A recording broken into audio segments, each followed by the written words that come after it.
Hello class, it's Dr. Dent, and I just wanted to make a few comments about the leadership project. This is the largest activity of the course, so it's what you should be spending most of your time on. It generally takes about 8 weeks minimum to do an effective leadership project that's going to allow you to produce a good paper, so you absolutely cannot cram this. You can't wait to the last minute because you need to have repeated interactions with people over a period of time in order to do this effectively. So leadership courses 30 years ago, you would have sat in a classroom, listened to lectures on leadership, taken exams about leadership, and then you would have passed the course about leadership.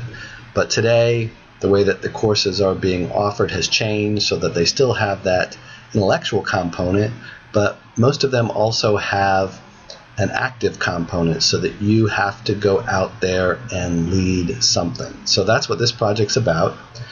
You get to choose what you would like to do your project on. It should be something that you're passionate about because you're going to have to spend a fair amount of time with it, and it has to keep your interest. You also need, in order to be an effective leader, to have subordinates per se.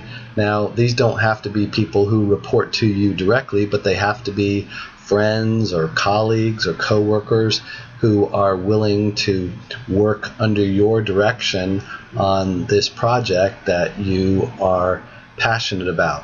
So it is acceptable for you to work alongside them, but the project cannot be one that you are the primary worker for. You are the leader for it, and the subordinates that you have are the primary workers for the project.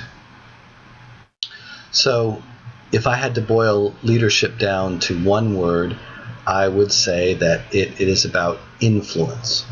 So that's the way that you should think about this project. You are going to, over a period of several weeks, try to influence other people to do something. And your influence attempts are going to form the body of your paper. So you're going to be writing about the attempts that you made to influence other people, the responses that you got to those influence attempts, and then maybe your next influence attempt, and then maybe the next response that you got.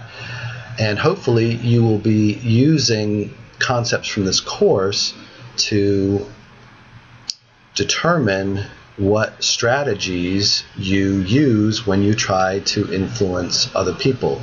You're certainly going to have to use concepts from the course to analyze the interactions, to analyze whatever happened. So we're still early in the course, but you'll see throughout the course that we're going to be adding more and more concepts every week. So we're going to have communications, we're going to have motivation and group dynamics and personality and gender.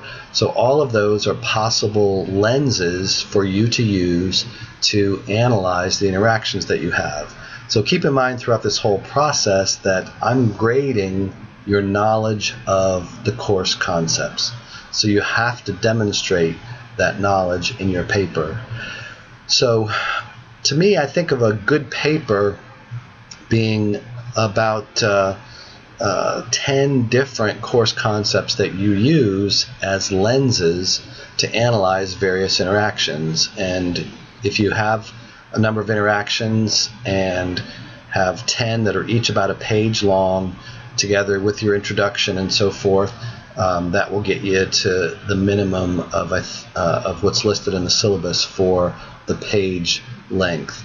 Keep in mind, it's one way to demonstrate that you've done better than the minimal acceptable level of work is to go beyond the page limit. So that is encouraged. Let me see in my notes here what else. So the process for the way that this works is the only graded portion is the final submission.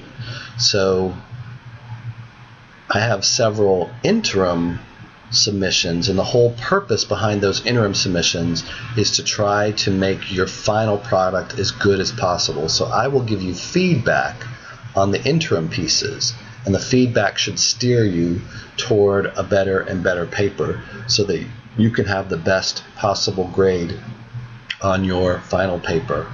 And you will also make a presentation that you will upload and give us a link in YouTube to view your presentation. So the first step is to email me the concept. And in that concept, I want to know, what's the idea? What is it that you're passionate about? I'm going to want to know, who are you going to work with? Who are going to be your subordinates? Who are going to be the people that you influence? Also include in the concept, what are you going to influence them to do? What are you going to try and have them accomplish? And then finally, how will you know whether or not your leadership influence attempts have been successful? Now that's different from the project being successful. You know, the project, if you get things done on time and maybe raise as much money as you plan to raise or something like that, that would be an indication the project was successful. That's not the same as saying that your leadership has been successful. And let me also add that you do not have to have a successful project to write a great paper. Some of the best papers that I've received on these projects were for projects that were disastrous. Usually when things go wrong, you have a whole lot more to analyze. So don't worry about whether or not your project succeeds. That's not something that you are being graded on. Also, make sure that you keep your focus exclusively on the behavioral interactions. So I'm not concerned about this from the standpoint of being a project management paper. I don't need to know your timelines.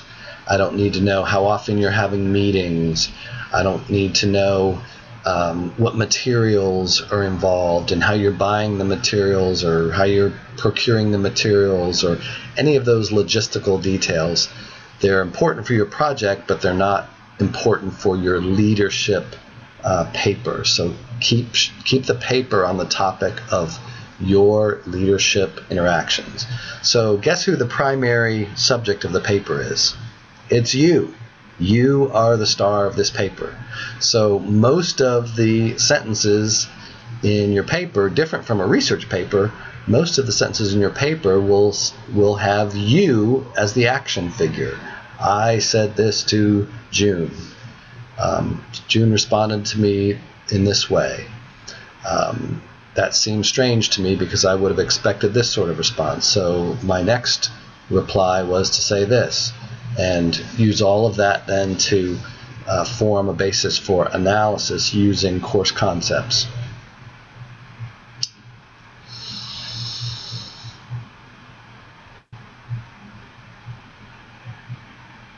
All right, so I think I've covered all of the main points that I wanted to make in this little video, and look forward to receiving your emails about your concept. Take care, and good luck with your project.